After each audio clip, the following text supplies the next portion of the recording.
और आइए इस बीच एक और बड़ी खबर हम आपको बता दें। पीएम मोदी ने ईरान के राष्ट्रपति मसूद पेजेश्कियान से बातचीत की है।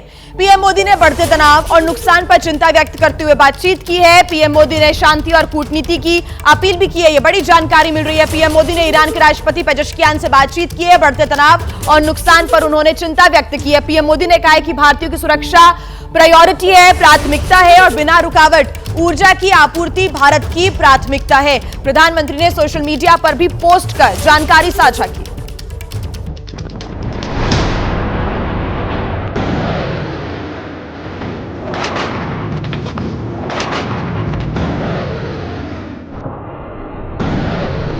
युद्ध का 14वां दिन है। डर इस बात का है कि अगर जल्द समाधान नहीं हुआ तो क्या होगा, क्योंकि कच्चे तेल की कीमत $100 बैरल को क्रॉस कर चुकी है। ऐसे में प्रधानमंत्री नरेंद्र मोदी का ईरान के राष्ट्रपति मसूद पेजेश्कियान से बात करना युद्ध के माहौल में शांति की नई उम्मीद जगाने जैसा है, क्योंकि पीएम मोदी ने भारत को शांति का पक्षधर बताते हुए बातचीत और डिप्लोमेसी से समाधान की बात कही।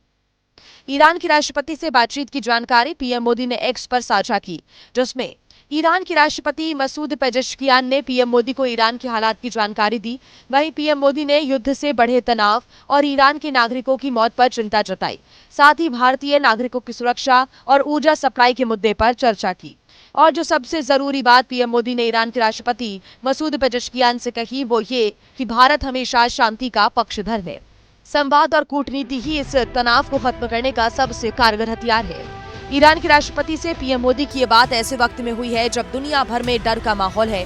तेल से लेकर गैस का संकट गहरा रहा है। जिस हॉर्मुज स्ट्रेट का इस्तेमाल ईरान इस युद्ध में अपने सबसे बड़े हथियार के रूप में कर रहा है, उसी से दुनिया भर में 20% तेल की सप्लाई होती है। मतलब युद्ध नहीं थमा तो दुनिया के लिए बड़ा संकट खड़ा हो सकता है। एक और बड़ी खबर आपको हम बता दें। हॉर्मुज स्ट्रेट को लेकर ईरान ने बड़ा बयान दिया है। ईरानी विदेश मंत्रालय के प्रवक्ता का बयान सामने आया है। स्ट्रेट ऑफ हॉर्मुज में अस्थिरता हमारे हित में नहीं है, ईरान की तरफ से इस बात को कहा गया है। ये महायुद्ध ब्रेकिंग आपके सामने। हॉर्मुज स्ट्रेट को लेकर ईरान ने एक बड़ा बयान दिया है। कहा है कि हम हॉर्मुज स्ट्रेट में दिक्कत पैदा नहीं करना चाहते, क्योंकि उससे हमको भी कहीं ना कहीं परेशानियां हो रही हैं। हॉर्मुज संकट के लिए यूएस और इजराइल जिम्मेदार हैं, ईरान ये लगातार कह रहा है। और ईरान ने एक बार फिर से कहा है कि इस संकट के लिए दुनिया में जो भी दिक्कतें हो रही हैं हॉर्मुज स्ट्रेट के बंद होने से, वो दरअसल अमेरिका और इजराइल की वजह से हो रही हैं। हमें अमेरिकी ठिकानों पर हमला करने का पूरा हक है, क्योंकि उनकी तरफ से हमारे ऊपर पहले अटैक किया गया और उसके बाद अपनी सुरक्षा के लिए हमने अमेरिकी ठिकानों पर और इजराइल पर ये अटैक किए। इस बात को लगातार ईरान दोहरा रहा है। तो वहीं पश्चिम एशिया में बढ़ते तनाव के बीच एक बड़ी जानकारी आपको हम दे दें। ईरान ने स्ट्रेट ऑफ हॉर्मुज से गुजरने की कुछ देशों को इजाजत दे दी है। ये बहुत बड़ी जानकारी और कुछ देशों के लिए एक बड़ी राहत। कुछ देशों के जहाजों को हॉर्मुज पार करने की इजाजत दे दी गई है ईरान की तरफ से। ये बड़ी जानकारी, क्योंकि अभी इसके पहले ईरान ने यह कह दिया था कि 1 लीटर तेल भी हॉर्मुज से पार नहीं करने दिया जाएगा। लेकिन अब क्योंकि लगातार पूरी दुनिया में इस वक्त गैस संकट और सप्लाई को लेकर जो तेल का संकट है वो लगातार गहराता जा रहा है, तो इस बीच एक बड़ी राहत। जिन देशों ने आक्रमण में हिस्सा नहीं लिया है उन्हें छूट मिलनी चाहिए, ईरान की तरफ से यह कहा गया है। अब देखिए, स्ट्रेट ऑफ हॉर्मुज भारत समेत एशियाई देशों में कच्चे तेल की आपूर्ति के लिए एक बेहद जरूरी समुद्री रास्ता है। आपने देखा, भारतीय जहाजरानी मंत्रालय के अनुसार इस वक्त भारतीय झंडे वाले 24 जहाज हॉर्मुज स्ट्रेट के पश्चिम में मौजूद हैं और इन जहाजों पर 677 भारतीय भी सवार हैं, जबकि हॉर्मुज स्ट्रेट के पूर्व में भारतीय झंडे लगे हुए 4 जहाज मौजूद हैं, जिन पर 101 भारतीय नागरिक सवार हैं। इस तरह से युद्ध के एपिसेंटर के करीब इस वक्त भारतीय झंडे वाले 28 जहाज हैं और इन पर सवार है कुल 778 भारतीय। ऐसे में लगातार ईरान की तरफ से अब ये जो बयान सामने आ रहा है, कुछ देशों को हॉर्मुज स्ट्रेट से गुजरने दिया जाएगा, ये एक बड़ी राहत भी लेकर आया है। इजराइल का ईरान पर लगातार हमला जारी है। एक बड़ी खबर इस बीच मिल रही है। हमलों के बाद ईरान का एयर डिफेंस सिस्टम काफी एक्टिव हो गया है। एयर स्ट्राइक से बचने के लिए ये एयर डिफेंस सिस्टम एक्टिव कर दिया गया है, ताकि जो इजराइल की तरफ से लगातार एयर स्ट्राइक की जा रही है, बम बरसाए जा रहे हैं, मिसाइलों से अटैक किया जा रहा है, एयर डिफेंस सिस्टम के माध्यम से उनको इंटरसेप्ट किया जाएगा और हवा में ही उनको नष्ट करने का कार्य किया जाएगा।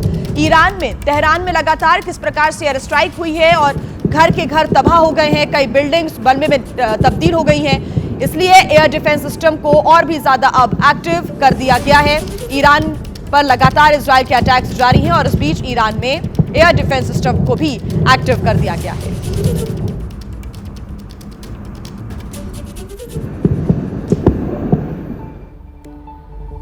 इस बीच एक और बड़ी जानकारी मिल रही है कि इराक में फ्रांस के बेस पर दरअसल फ्रांस के बेस पर हमला हुआ। इरबिल एयरपोर्ट के पास दरअसल ये बेस है जहां पर ये अटैक किया गया है। ईरान ने ड्रोन से फ्रांस के बेस पर अब अटैक किया है और अब तस्वीरें आपको हम दिखा देते हैं। हमले में फ्रांस के 6 सैनिकों के घायल होने की जानकारी मिल रही है। ये बेस आप देख रहे हैं, फ्रांस का बेस है जहां पर यह अटैक किया गया। इराक में मौजूद ईरान की तरफ से अटैक किया गया है जिसमें 6 सैनिकों के घायल होने की जानकारी मिल रही है। दूर से ही आप आग की लपटें देख सकते हैं। काफी नुकसान इस बेस पर पहुंचा है। इरबिल एयरपोर्ट के पास ही ये फ्रांस का जो बेस है वो मौजूद है।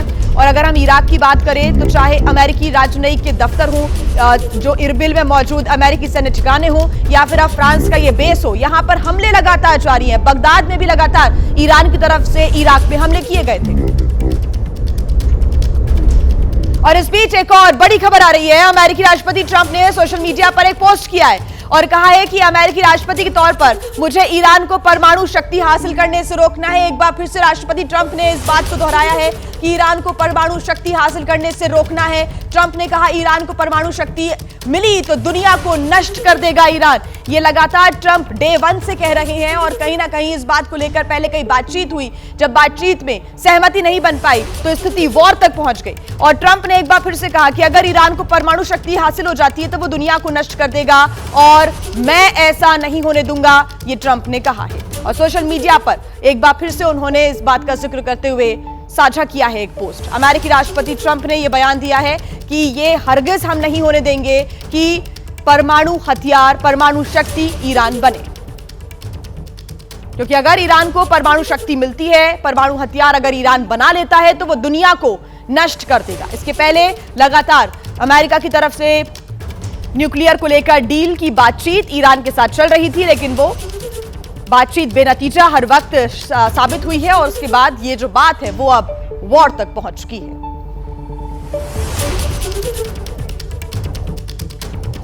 अब देखिए, ईरान हो या फिर अमेरिका, बातचीत करने के लिए दोनों तैयार नहीं है। रशिया के राष्ट्रपति पुतिन मध्यस्थता की कोशिश जरूर कर रहे हैं, लेकिन अमेरिका और ईरान का इस पर क्या कुछ रुख है वो हम आपको बता देते हैं।